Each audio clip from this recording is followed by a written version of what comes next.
Too fast, Horikoshi. You're moving too fast. Slow down. Horikoshi, hit the brake. Hit the brake. Hit the brake. Before we start, do me a quick favor and leave a like, subscribe if you haven't already, and drop a comment. Now, let's get moving. What's up, guys? That got the pencil here, and here we are to discuss chapter 291 of My Hero Academia. Now, here's the thing. What I do not want to do is drop down from the skies to criticize Horikoshi again. However, I'm going to drop down from the skies and criticize Horikoshi again. You want some good Horikoshi praise? Go to Oceanes. I really recommend his content. If you haven't stumbled across Oceanes but you like My Hero Academia, go to him. He does such fantastic breakdowns of My Hero Academia content. Man, he's amazing at what he does. Honestly, he spins a lot of things. I disagree with some of his points.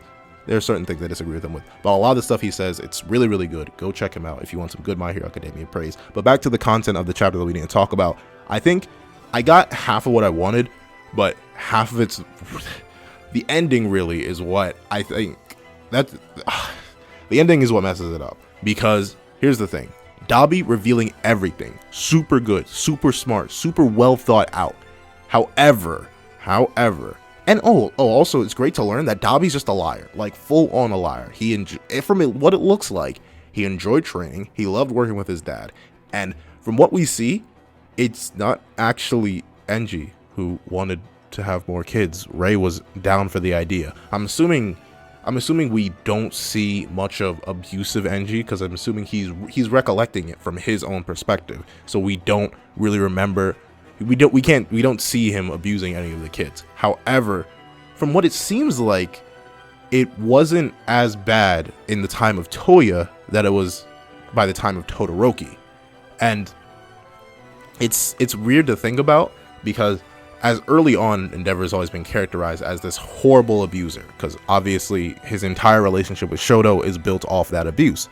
But seeing it recontextualized in the sense that, oh no, this wasn't at least it didn't start off as abuse. It's very interesting to see. It's a different take that I admittedly wasn't expecting, and I like that a lot about the chapter. It shows a different side to the past of Endeavor than we've ever gotten, because we always associate the past of Endeavor with pure negativity and hatred. But no, we can actually see that Endeavor, before he really got consumed by his greed and hatred of his inferiority, he was actually kind of a cool guy. Like, he loved training his kid, and his kid enjoyed training with him, and it's all good. I'm assuming we're missing something.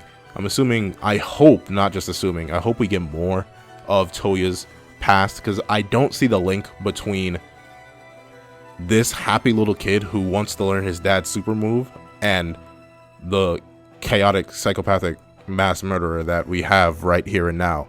So I hope we get to see more of that. A little bit concerned that we won't, though, but hey, that's a good thing about the chapter. Another great thing about the chapter is I love how Enji Endeavor is just broken. Like, there's nothing there. He is so shocked by what's happening, because he, according to himself, even though everyone said he was dead, they literally found his jawbone and declared him dead, Enji was still looking. Endeavor cared for his first son so much that he was still looking, even though there was really zero reason or chance to assume that he was alive. That's some good father stuff right there. I like learning these more complex parts about Endeavor and his past, and I like learning a lot about that. And I love how Shoto is the one that's taking control and is trying to force his father into action. All that, so good. It shows great character change. I can call it development. Yeah, it shows great development for Shoto. That's very, very good. And I honestly love seeing Dabi about to use Prominence Burn. That was so cool. When he drops down and he's just cloaking himself in fire, and you can tell that if he lands this attack, due to Endeavor already being overheated, he's likely going to die just alongside Dabi, who's probably not supposed to be using that attack to anywhere the degree, considering how burned he is. I'm assuming a lot of those burns, since we haven't seen enough of the past, a lot of those burns came from Dabi practicing the Prominence Burn, rather than Endeavor really burning him alive. However, the reason I said, whoa, too fast, Horikoshi, hit the brakes, bro. Dabi's plan is already falling apart, because one of the biggest parts of it, Hawks killing Best Jeanist, instantly proved wrong. Not within minutes of the broadcast, it's proven wrong. Now here's the thing. I think this can still be salvaged for the fact that I don't think the live scenario is being broadcast. It's just the pre-recorded video that Dabi had. But the thing is, Dabi is not a credible source. As much as he would like to claim that he is one, that he's Endeavor's son, he has the DNA test, all that's good and all that's cool and all, but the moment Best Genius just strolls up to the public, it's like, yeah, I'm still alive. They're gonna be like, wait, so he was lying about that? And then Hawks is gonna come out and be like, no, I asked twice to surrender multiple times. What do you mean? And they're gonna be like, wait, what? I feel like by Best Genius coming in so quickly, it ruined the impact of the chapter. Like, it was great to see like everyone just slowly, bit by bit, losing faith in Endeavor. The one massive Endeavor stan was even shook because he was like, no, there's no way Endeavor could be like this. Endeavor's the greatest. Endeavor would never do something like that. And seeing him almost fall apart. But the ending of the chapter is what, like, see, here's the thing. We knew Best Genius was coming because we saw it like 2 or 3 chapters ago. He was in a plane. He was on his way. However, having the reveal of that at the end of this chapter, it just it sucks the gut punch out of it. Because here's the thing. I do trust that Horikoshi can do amazing things with his world. I believe the society and world of My Hero Academia is legitimately the best part of it by far. However, it may be weird of me to say that Horikoshi may be a bit too scared to meddle too much with the status quo. And a lot of people are talking about going to America. I would like that. I think that's cool. A lot of people are talking about UA being disbanded. I also think that would be pretty cool. But the thing is, those two things don't really mix, because why would the students go to America if they're not going there to be trained by UA to still be heroes? And 2, I feel like the reason we're getting this Best Genius reveal so quickly alongside the Dabi reveal is to show that society is still going to maintain itself.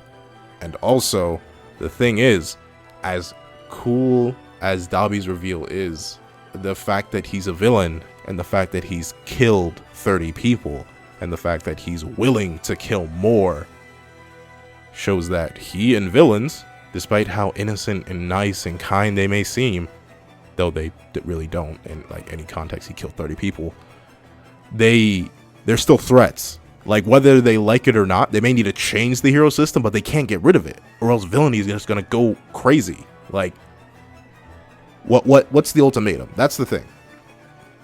There is no real way. Like, society can reject heroes, I guess, but the moment, here's the thing, 1 or 2 things will happen. Society rejects heroes, and Hero Society collapses, and utter chaos ensues. I want that. I would love it. I want my time skip. Horikoshi, give it to me. But basically, one of 2 things will happen. Either A, a more interesting scenario in my mind would be society completely loses all trust in heroes regardless because they didn't see Best Genius alive. They have too much time to soak in all of Dabi's lies, and except for the Son of Endeavor part, of course. They have time to soak in all of Dabi's lies, and when the hero war is over due to Shigaraki having to retreat and Best Genius defeating Dabi and all the remaining League of Villain members there, then Hero Society collapses and we fall into an era of chaos because the heroes aren't allowed to do their work anymore. A lot of them are too afraid to go against the law, and criminals run rampant. And sure, just throw in some UA kids escape to America. Though I as cool as that sounds, I just don't think that's gonna make sense, because can any of them even speak English? Like that, I think it's a weird leap. I'm not exactly sure where it comes from either. I should have done more research into that before I record this video, but neither here nor there. The issue with me is it's sad to say, I don't think Horikoshi is gonna do it. Not that Horikoshi isn't a risky writer. He's done some crazy things before. The Fall of All Might is crazy, though it's to be expected. I think Horikoshi just isn't willing to sacrifice the academia part of My Hero Academia. I feel like we're in the wind down phase of this arc, and we're approaching it so quickly, and I can already smell school coming back. And I don't want it to come back. I hope everyone in the comment section that keeps getting on my back about it is correct. I hope all you guys are right when we just don't get any more school. I want the academia part of My Hero Academia to disappear. but I'm afraid that's not going to happen. I feel like Deku is still too weak. I feel like all the students are still too weak. I feel like Hero Society is too much of a necessity now. Yes, it's a terrible institution that has so many flaws and holes in it that causes people like Dabi, but sadly enough, the net benefit is greater than the net negative. If there are no heroes to stop the villains, then the villains run rampant and destroy the world. And I'm pretty sure society, while they may not like heroes, may just push for advocation against like the monetization of herohood and all that stuff. I can't see the Hero Society dying because of the existence of villains. That's the thing. I'm going to say this. If the Dabi reveal, if Dabi's like shaking of the Hero Society and revealing all this came from another hero, then I could easily see Hero Society collapsing, as it's one of its own betraying itself and collapsing. But since this is a villain who's going to be proved wrong the moment this war is over and Best Jeanist just pops back up and shows the entire world that Dabi was wrong, everyone's going to start questioning Dabi and everything he said. They're probably not going to believe he's Todoroki's Enji's son. That's the thing. When you construct such a specific and elaborate lie like that, the moment one pillar falls, the rest of the foundation starts to shake. And bit by bit, things are just going to fall apart. That's the issue. It's so fragile. The lie itself is so fragile that when Best Jeanist is alive, that's going to fall. When Hawks is revealed to not have done that and actually been cooked alive by Dabi, that's going to fall. Bit by bit, each one of Dabi's lies, I'll admit, the only concrete thing that I can give Dabi is he's Enji's son. But then let Endeavor step down and not be allowed to be a hero anymore, and let all the other prosperous heroes that are mostly heroes go do their thing. And I'm afraid that's what's going to happen. Is this me being a pessimist? Yes. Can I really predict Horikoshi's writing? No. I've been bamboozled before.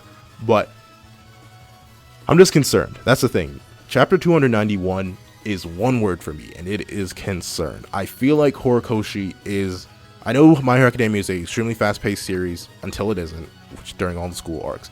But I feel like Horikoshi, in this hero arc specifically, should have hit the brakes a little bit sooner. But that's all I have to say. Please tell me what you guys think of